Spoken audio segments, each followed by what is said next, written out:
This channel does not promote any violent, harmful, or illegal activities. All content provided by this channel is meant for an educational purpose only. Top quality और consistent performance के लिए सिर्फ silver pumps नाम याद रखना। যাদবপুর কাণ্ডে ফের সুর চড়িয়ে হুঙ্কার দিলীপ ঘোষের। সার্জিক্যাল স্ট্রাইকের পর এবার ঠান্ডা করার দাওয়াই দিচ্ছেন দিলীপ ঘোষ। দেশ বিরোধীদের কিভাবে ঠান্ডা করতে হয় জেএনইউতে দেখিয়ে দিয়েছি। হুঁশিয়ারি বিজেপির প্রাক্তন রাজ্য সভাপতির। যাদবপুর তো চিরদিনই মাওবাদীদের আখড়া। যাদবপুর ক্যাম্পাস তো চিরদিনই মাওবাদীদের আখড়া বলেও সম্বোধন করেছেন তিনি। নতুন যারা যায় তাদেরও মগজ ধোলাই করা হয় সেখানে। দিল্লিতেও এরকম হতো, আজ সেখানে কারো এসব করার হিম্মত হয় না। হুঙ্কার দিলীপ ঘোষের। লোকেরা ডায়লগ দেয় শুধু। আজ পর্যন্ত পশ্চিমবাংলায় কোথায় গন্ডগোলটা থামাতে পেরেছে ওরা? সন্দেশখালী থেকে আরম্ভ করে বাগটুই এত বড় বড় ঘটনা ঘটলো, আর রোজ রেপ মার্ডার হচ্ছে গ্রামেগঞ্জে, একটা বন্ধ করতে পেরেছে? এরা ডায়লগ বাজ, খালি হিম্মত থাকলে ঢোকাও পুলিশ ওখানে। জেএনইউতে আমরা দেখিয়ে দিচ্ছি দেশ বিরোধী কী করে ঠান্ডা করতে হয়। যাদবপুর তো চিরদিনই মাওবাদীদের আখড়া, কমিউনিস্টদের আখড়া, আর সব ওইখানে। আপনার ঘর মে কুত্তা भी शेर होता है। যাদবপুর ক্যাম্পাসের ভিতরে না কোনো রাজনৈতিক অস্তিত্ব না কিছু। কিছু পুরনো লোক আছেন যারা তাদের অস্তিত্ব টিকিয়ে রেখেছেন, আর যারা নতুন ছেলেমেয়েরা যায় তাদের মাথাকে ওইখানে করা হয়। দিল্লিতে এরকম চলেছিল, আজ হিম্মত নেই ওখানে কিছু করার। এসএফআই নেতা সৃজন ভট্টাচার্য আমাদের সঙ্গে এই মুহূর্তে সরাসরি টেলিফোনে রয়েছেন। সৃজন, আপনাকে স্বাগত জানাই। যাদবপুর চিরদিনই মাওবাদীদের আখড়া, কোট আনকোট দিলীপ ঘোষ বলছেন কিভাবে ঠান্ডা করতে হয় জানা আছে। আপনার প্রতিক্রিয়া? এক নম্বর হলো, দিলীপ ঘোষ জেএনইউ এর সর্বশেষ ভোটের রেজাল্টটাও জানেন না। এই এত কিছু ওই ঐশীদের মাথা ফাটানোর পরে জেএনইউতে যে রেজাল্টটা ভোট হয়েছিল, ছাত্র ভোট, সেখানে এবিভিপি গোহারা হেরে গেছিল, বামপন্থীরা হই হই করে জিতেছিল।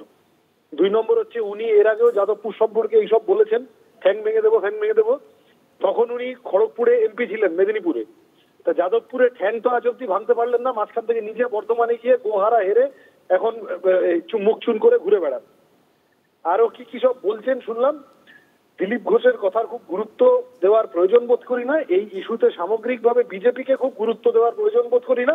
আজকে দেখছিলাম বিজেপি একটা মিছিল করছে, আমাকে খেলতে নাও বলে। বিরোধী দলনেতা শুভেন্দু অধিকারী, তার হাতে একটা প্ল্যাকার্ড, তিনি মিছিলের সামনে হাঁটছেন। সেই প্ল্যাকার্ডে লেখা সেকু মাকু হাঁটাও যাদবপুর বাঁচাও। ওটা হাঁটাও হবে না, ওটা হঠাও হবে। আরে বাংলাটা বুঝতে না পারলে, বানান ভুল করে যদি বিরোধী দলনেতা যদি ভুল বানানের জিনিস নিয়ে ঘোরে, তাহলে ওই দিয়ে যাদবপুর জয় হবে নাকি?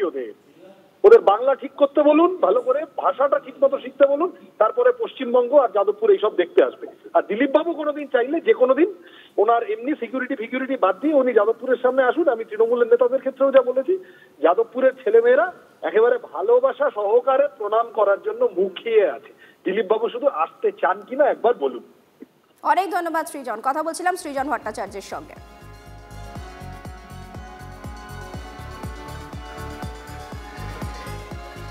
এদিকে যাদবপুরকে হুঁশিয়ারি আরো এক বিজেপি নেতার। আধ ঘন্টা সময় পেলে নাকি ঠান্ডা করে দেবেন যাদবপুরকে। হুঙ্কার ওন্দার বিজেপি বিধায়ক অমরনাথ শাখার। যা ঘটছে এটার হুঁশিয়ারির কি আছে? যাদবপুর আমাদেরকে আধ ঘন্টা ছেড়ে, বামপন্থীরা তো জোরে জোরে মাস্ত ভাই।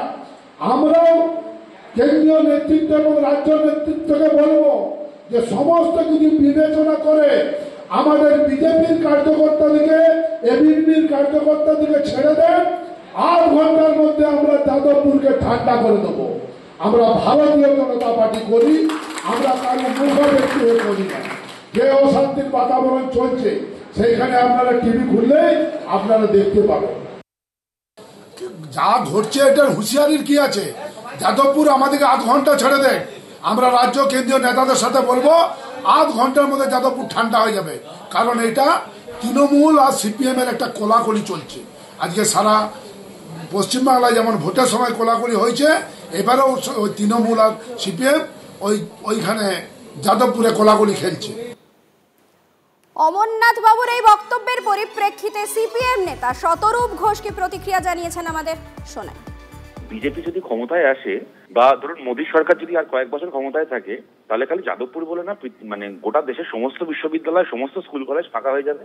কেননা ছেলেমেয়েরা বুঝে যাবে যে এই দেশে আর পড়াশোনা করে লাভ নেই। ওই কদিন আগে একজন আইআইটি পাস ওই কোন এক বাবাকে দিলেন আইআইটি বাবা, কুম্ভ মেলায় ঘুরে বেরিয়ে গাঁজা খাচ্ছিল। ও আইআইটি পাস করে চাকরি বাকরি পায়নি, কুম্ভ মেলায় ঘুরে বেরিয়ে গাঁজা খেয়ে পড়েছিল। সেরকম যাদবপুর সহ গোটা ভারতের সমস্ত ইউনিভার্সিটির ছেলেমেয়েরাই তখন তাই করবে। মোদির জমানায় পড়াশোনাও আর হবে না, চাকরি বাকরিও হবে না, কিছুই হবে না, এইসব করে বেড়াতে হবে। কিন্তু আশা করছি মানুষ সেই দুর্দিন আসতে দেবে না। না সাতক্ষণ তেলও পুড়বে না, রাধাও নাচবে না, বিজেপি ক্ষমতাতেও আসবে না, যাদবপুর ফাঁকাও হবে না। বরং আমি বিজেপির বিধায়ককে এইটুকু বলবো যে আপনাদের তো বিজেপির বিধায়কের ঘরটা সব ক্রমশ ফাঁকা হয়ে যাচ্ছে। একসময় ওই ঘরে 2021-এর ভোটের পরে 77 জন বিধায়ক ছিল। এখন তৃণমূলে যেতে যেতে যেতে যেতে রোল কল করলে হয়তো এখন 30-35 জন বিধায়ক পড়ে আছে, বাকি সব তৃণমূলে চলে গেছে। আপনাদের বিধায়ক সংখ্যাটা ফাঁকা হয়ে যাচ্ছে কেন? 77টা আসন জেতার পরে ওইটা নিয়ে ভাবুন। যাদবপুর কেন ফাঁকা হবে, কবে ফাঁকা হবে, ওই নিয়ে দুশ্চিন্তা করতে হবে না।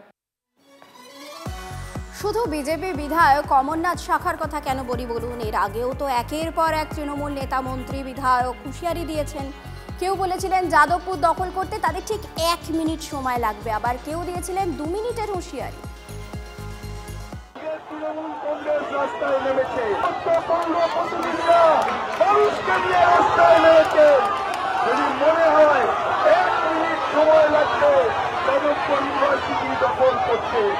আমি তো মনে করি যে আমরা গর্বিত বোধ করি যে মাননীয় মুখ্যমন্ত্রী মমতা বন্দ্যোপাধ্যায় আমরা আমাদের যারা কর্মীরা আছে তারাও কিন্তু উগ্র হতে পারে, 2 মিনিট সময় লাগে, কিন্তু জানে যে আমাদের পার্টি সেটাকে সমর্থন করে না।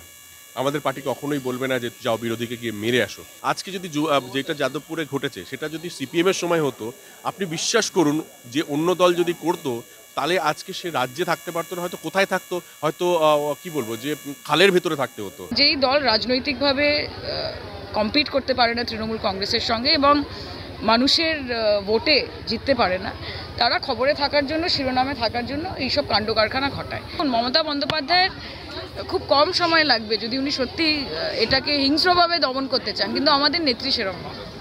She is always with the students. উনি ছাত্রদের ফরে রয়েছেন, উনি ছাত্রছাত্রীদের আন্দোলনকে সমর্থন করেন, তাই আমরা এটাকে টলারেট করছি বলতে। এদিকে যাদবপুরে শিক্ষামন্ত্রীর ওপর যে হামলার ঘটনা ঘটেছে, ব্রাত্য বসুর ওপর যে হামলার ঘটনা ঘটেছে, সেটাকে সেটিং তত্ত্ব বলছেন শুভেন্দু অধিকারী। মন্ত্রী কর্মসূচি করতে এলে পুলিশের ব্যবস্থা থাকবে না কেন প্রশ্ন করছেন বিরোধী দলনেতা।